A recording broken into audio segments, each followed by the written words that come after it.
100% agree that we form our emotions by interpreting one way or the other.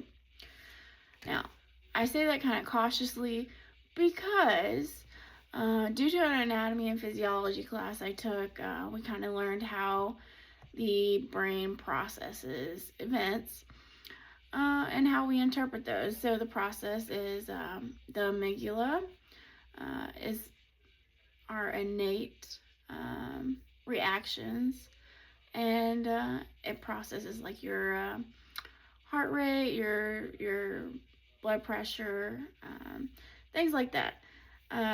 So like fear is just an innate reaction.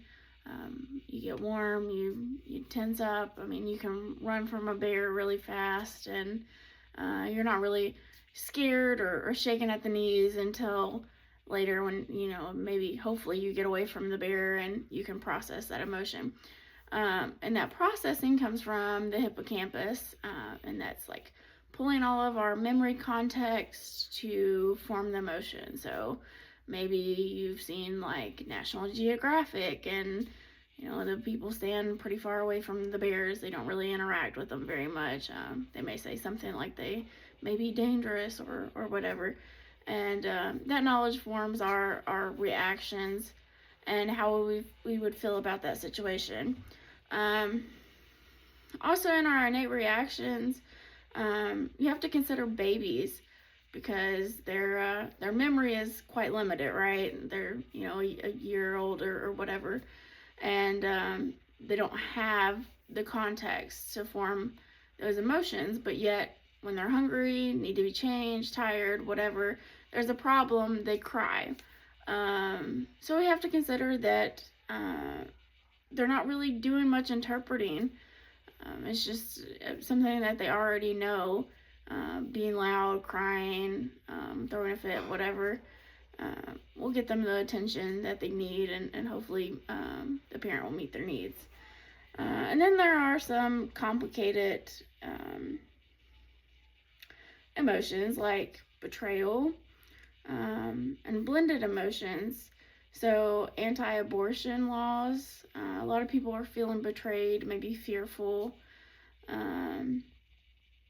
because this was a right that was previously protected by the Constitution, and now it's gone completely in the other direction where it's not. As a woman, I can identify with that. That in my personal beliefs, I don't think the government has any ruling over my body. So my body, my choice, and that's evoked a lot of deep emotions for me, as well as a lot of other American women. Now, the book says that we all experience the same emotions, or emotions the same, regardless of gender. And in my paper, I gave the example of being in a dive bar and two guys getting in an altercation about, a girl or a drink or whatever. And maybe that escalates into a physical altercation. And where I disagree with that is men are more apt to engage physically, and maybe that's due to their sheer physical size and strength. But ultimately, whoever is the aggressor is responsible for what's going, what happened, for his attack, and that's governed by law enforcement. And these things don't go unpunished, so we can control that emotion, but who is responsible for it? The guy who hit on his girl or whatever, or the guy who attacked him? And where do we draw the line there, if it was just you and I making the law on that? Another factor is the socioeconomical factor.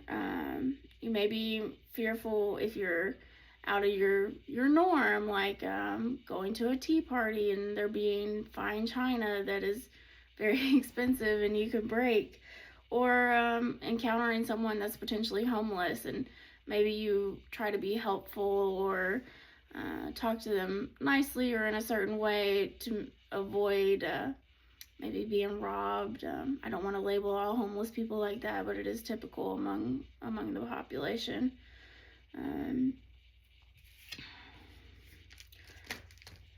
I think where I fit into this is a low context culture, trying to keep a neutral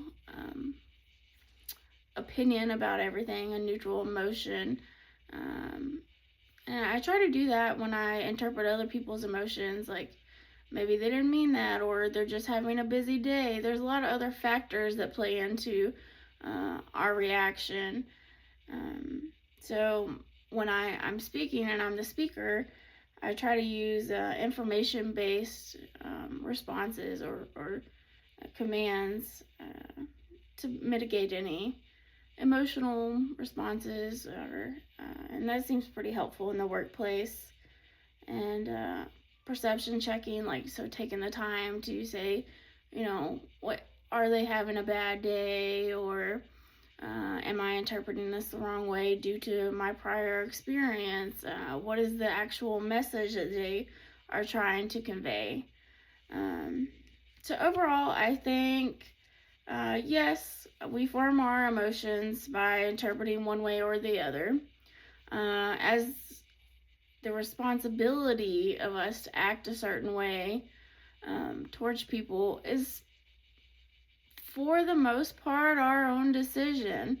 There are laws that govern acts of violence and things that result, but you don't have to be nice to somebody. Just don't expect a good response if you're not nice. We do act nice, like in marketing and things, to provoke certain emotions, like information-based marketing, or a Christmas tree around Christmas time. There's a lot of those going on this time of year.